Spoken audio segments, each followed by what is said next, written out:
জি, আসসালামু আলাইকুম। ওয়ালাইকুম রহমতুল্লাহ বরকাত। আচ্ছা, আমার ছোট ছোট আমি কোথা নিউ থেকে ইয়র্ক। জি জি, আমি ইয়ার থেকে বলছি, নিউ ইয়র্ক থেকে। বলেন? জি, আমার কোয়েশ্চেন হচ্ছে, কোরআনের আয়াত আমরা যে প্রতিদিন যে কোরআন পড়ি, আমরা অনেক সময় ছোট সূরা পড়ি, অনেক সময় দুই একটা সূরা পড়ি। সো এটাতে কি কোরআনের হক আদায় হবে?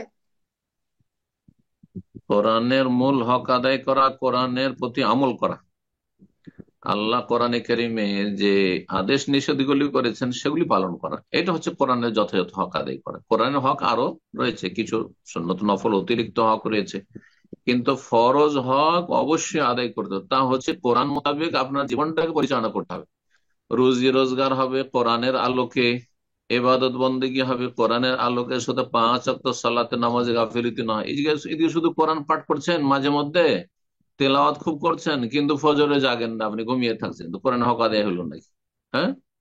এইদিকে আপনি কোরআন তেলাওয়াত করছেন আর খতম করছেন, আর এইদিকে বিভিন্ন হারাম কাজে জড়িয়ে আছেন, হারাম রোজগার করছেন না আপনি, তাহলে কি কোরআন হক আদায় হলো নাকি? কোরআনের হক আদায় করা হচ্ছে মূলত কোরআনের প্রতি আমল করা। জি। আকিদাই কোরআনের আকিদা হইতে হবে, এবাদত বন্দেগী কোরআনের আলোকে হইতে হবে, এবং তরিকা রাসূলুল্লাহ সাল্লাল্লাহু আলাইহি সাল্লামের হইতে হবে।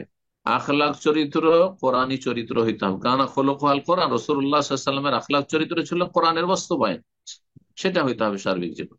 আল্লাহ তৌফিক দান। তেলাওয়াত করতে পারেন না পারেন তাতে কোনো অসুবিধা নেই, তেলাওয়াত করতে পারলে ভালো, নফল কাজ। তেলাওয়াত করা ফরজ নাই, ফরজ হচ্ছে কোরআনের প্রতি আমল করা। আবার বলছি, কোরআনে বিশ্বাসী হওয়া, কোরআনের বাস্তবায়ন করা। জি।